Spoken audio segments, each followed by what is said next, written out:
Next अपना topic है audit of accounts of life insurance company, जिसके अंदर सबसे पहला है अपना एक्चुरियल प्रोसेस। एक्चुरियल प्रोसेस में क्या होता है कि जो एक्चुरीज होते हैं उनका काम क्या होता है, मेन उनका काम होता है एस्टिमेशन करना, पॉलिसी की लायबिलिटीज़ क्या हो सकती है उसका एस्टिमेशन करना, कैलकुलेशन वाला पार्ट, ये सब उनका काम होता है।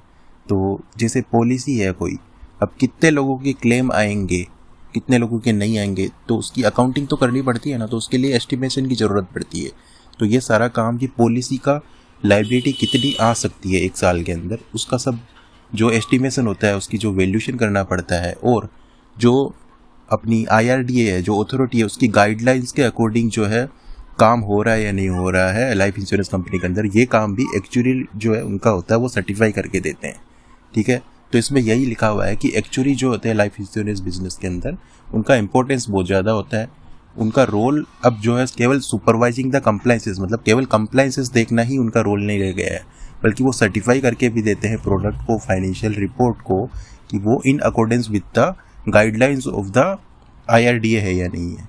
ठीक है, उसके अलावा डिटेल एनालिसिस ऑफ डाटा ये करते हैं ताकि रिस्क को क्वांटिफाई कर सकें, कैलकुलेशन वगैरह ये इनका पार्ट होता है, ये काम होता है इनका। पॉलिसी की वैल्यूएशन की टेक्निक्स ये सब इस्तेमाल करते हैं, उसकी प्राइसिंग, उसकी पॉलिसी की लायबिलिटी कितनी आ सकती है।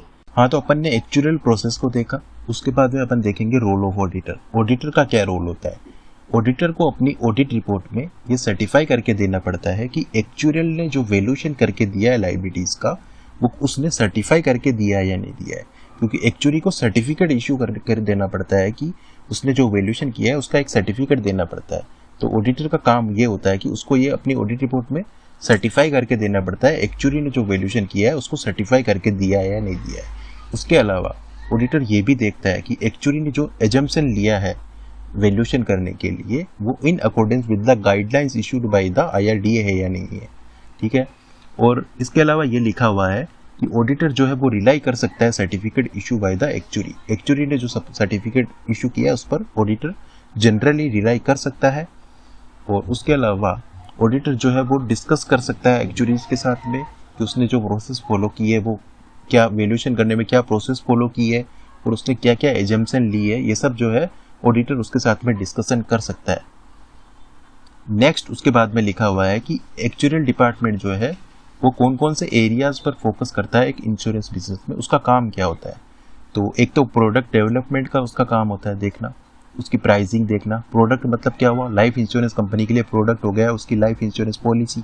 ठीक है, तो उसके डेवलपमेंट का काम, मॉडल डेवलपमेंट का काम, ठीक है, बिजनेस की प्लानिंग का को देखने का काम, वैल्यूएशन का काम, उसके अलावा सॉल्वेंसी मैनेजमेंट का काम, मतलब एसेट जो है वो लायबिलिटी से ज़्यादा होनी चाहिए, ये हो गया सॉल्वेंसी मैनेजमेंट का काम। उसके अलावा management reporting on various business valuation and profitability model in life insurance business, ये भी काम जो है एक्चुअरियल डिपार्टमेंट का होता है। नेक्स्ट टॉपिक अपन डिस्कस करेंगे पॉलिसी लैप्स एंड रिवाइवल।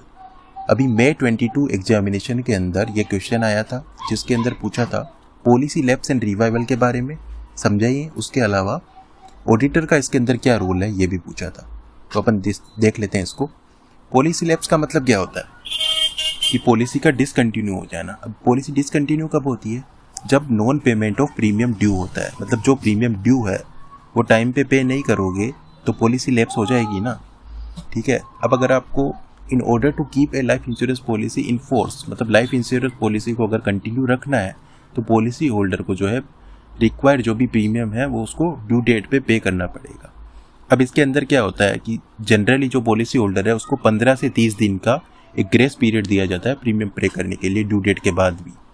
तो वो ग्रेस पीरियड तक अगर वो पेमेंट कर देता है तो वो पॉलिसी लैप्स नहीं होती है, लेकिन ग्रेस पीरियड के बाद वो पे करता है, मतलब ग्रेस पीरियड तक वो पे नहीं कर पाता है, तो उस केस में पॉलिसी को डीम टू बी लैप्स मान लिया जाएगा। अब पॉलिसी लैप्स होने के बाद में कौन कौन से स्टेक होल्डर है जिनके ऊपर जो है इफेक्ट पड़ेगा पॉलिसी लैप्स होने के बाद में। 3 लोग हैं, पॉलिसी होल्डर पर, एजेंट पर और इंश्योरर पर।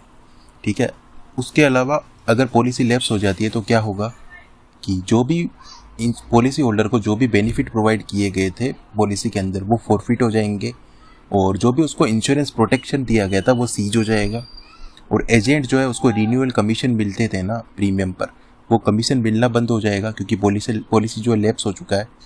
फिर टर्म्स एंड कंडीशन के अंदर ऐसा लिखा हो सकता है पॉलिसी के कि प्रीमियम अगर आपने पे नहीं किया है ग्रेस पीरियड के अंदर तो पॉलिसी लैप्स हो जाएगी, लेकिन आप लाइफ टाइम में कभी भी चाहो तो उसको रिवाइव कर सकते हो।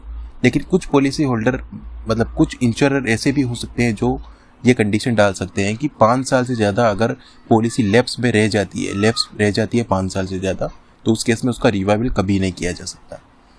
उसके अलावा जो इंश्योरर होता है उसका क्या काम होता है कि उसका काम होता है कि जो प्रीमियम है उसको टाइम टू टाइम मिलता रहे, प्रीमियम को वो पीएमएस जो सॉफ्टवेयर है उसके थ्रू ट्रैक करता रहे, ताकि उसके अंदर जो ड्यू डेट्स है उसको मॉनिटर करता रहे कि भाई प्रीमियम टाइम पे आता रहे, क्योंकि अगर प्रीमियम टाइम पे आएगा तभी तो पॉलिसी जो है वो लैप्स होने से बची रहेगी और उसको काम चलता रहेगा। तो अगर पॉलिसी को लैप्स होने से बचाना है तो इंश्योरर जो है वो ड्यू डेट्स को ट्रैक करता रहेगा पीएमएस के अंदर, और प्रीमियम जो है उसकी ड्यू डेट की सारी डिटेल उसके अंदर डाली हुई रहती है। अब ऑडिटर का इसमें क्या रोल है? पॉलिसी जब लैप्स होती है तो उसमें ऑडिटर का क्या रोल है? ऑडिटर का मेन ऑब्जेक्टिव इसके अंदर होता है कि चेक करना या कंफर्म करना जो भी ड्यू डेट्स रिकॉर्ड की गई है पीएमएस सॉफ्टवेयर के अंदर, जो भी पॉलिसी के प्रीमियम की ड्यू डेट रिकॉर्ड की गई है उसको मॉनिटर करना, देखना कि कौन कौन सी पॉलिसीज जो है वो मार्क की गई है लैप्स में और कहाँ कहाँ पे जो है प्रीमियम रिसिप्ट नहीं हुआ है, ड्यू डेट क्या है, ग्रेस पीरियड क्या है, ठीक है, वो देख के उसको लैप्स कौन सी है वो सबको चेक करना। अगर पॉलिसी होल्डर से रिवाइवल की रिक्वेस्ट आती है, रिवाइवल का मतलब क्या हुआ कि पॉलिसी लैप्स हो गई, ठीक है, प्रीमियम पे नहीं किया और पॉलिसी हो गई लैप्स। उसके बाद में कुछ टाइम बाद में पॉलिसी होल्डर आता है कि भाई मेरी पॉलिसी जो है उसको वापस से रिवाइव कर दो। तो सबसे पहले ऑडिटर को उसमें क्या देखना पड़ता है कि जो भी रिसिप्ट उसको आउटस्टैंडिंग प्रीमियम जो उसने पे नहीं किया है वो इंश्योरर को रिसिप्ट हो गया है नहीं हो गया है, और उसके रिगार्डिंग एडिक्वेट जो भी डॉक्यूमेंट है वो सारे ऑब्टेन किए या नहीं किए, ये चेक करना काम होता है ऑडिटर का।